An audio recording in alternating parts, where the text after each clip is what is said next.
আসসালামু আলাইকুম, welcome back to my channel. সবাই কেমন আছেন? আশা করছি ভালোই আছেন। আমি আলহামদুলিল্লাহ ভালো আছি আপনাদের দোয়ায়।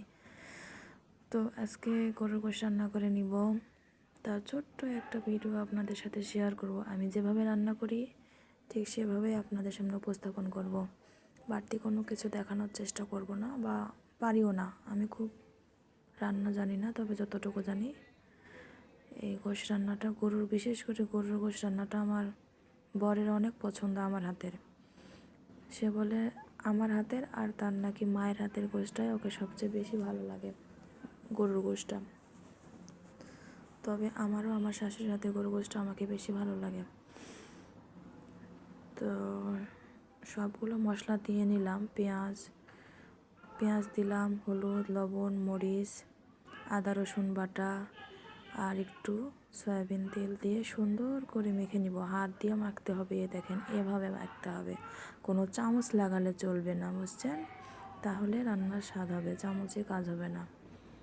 হাত দিয়ে সুন্দর করে ভালো করে মেখে তারপরে কিছুক্ষণ চাপা দিয়ে রাখবো। তারপর দেখেন কড়াইয়ে ঢেলে দিয়েছি, একটু কষিয়ে নিয়েছি।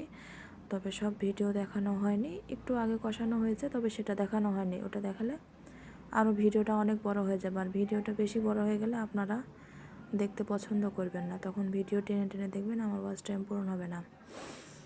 তো যাই হোক, এভাবেই আমি রান্না করি, যেভাবে রান্না করি সেভাবেই দেখাই, যা করই তাই দেখাই। তো অনেকে কমেন্ট করে, মুখেও কমেন্ট করে, আবার মোবাইলেও কমেন্ট করে যে করই।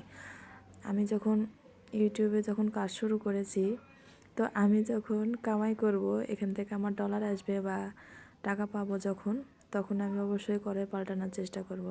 ঠিক আছে, যতদিন পাবো না ততদিন এইভাবেই রান্না করব। আপনাদের ভিডিও ভালো লাগলে দেখবেন, না লাগলে দয়া করে চলে যাবেন। আর যারা ভালোবাসেন আমাকে, যারা আমার ভিডিও দেখেন, তারা অবশ্যই লাইক করবেন, কমেন্ট করবেন আর সাবস্ক্রাইব করবেন। আর আপনারা অবশ্যই কমেন্ট করবেন, বারবার বলছি কমেন্ট করবেন। আপনারা কমেন্ট করলে আমরা ভিডিও দিতে উৎসাহ পাই। তো ভিডিও দিতেই পারিনি কয়েকদিন কাজের চাপে। আর এদিকে গোশ রান্না আমার হয়ে গেছে। তো কষিয়ে নিয়েছিলাম গোশটা, কষানোর পরে একটু ঝোল দিয়েছিলাম, ঝোল দিয়ে সিদ্ধ হয়ে গেছে, তখন নামিয়ে নিয়েছি। একটু গরম মশলার গুঁড়া, ধনে জিরার গুঁড়া দিয়ে নামিয়ে নিয়েছি। এটাই ছিল গোশের ছোট্ট একটা রেসিপি। আর এদিকে আমি ডিম ভুনা করব, তার জন্য মশলা আগে কষিয়ে নিয়েছি। ডিমগুলো তার আগেই ভেজে রেখেছিলাম সিদ্ধ করে। তো মশলা কষানো হয়ে গেলে তখন আমি ডিমগুলো দিয়ে একটু ডিমগুলো কষিয়ে নিচ্ছিলাম। তারপর আমি ডিমে ঝোল দিয়ে দিয়েছি। তো ঝোলগুলো শুকিয়ে আসলে তারপরে কড়াই থেকে নেমে নিব। এই যে আমার প্রায় হয়ে গেছে। তো নামানোর আগে একটু ধনে জিরার গুঁড়া দিব, দিয়ে নামিয়ে নিব।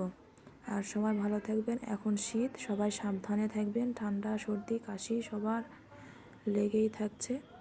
তো সবাই সাবধানে থাকবেন আর আমাদের জন্য দোয়া করবেন, বেশি বেশি যেন ভিডিও দিতে পারি।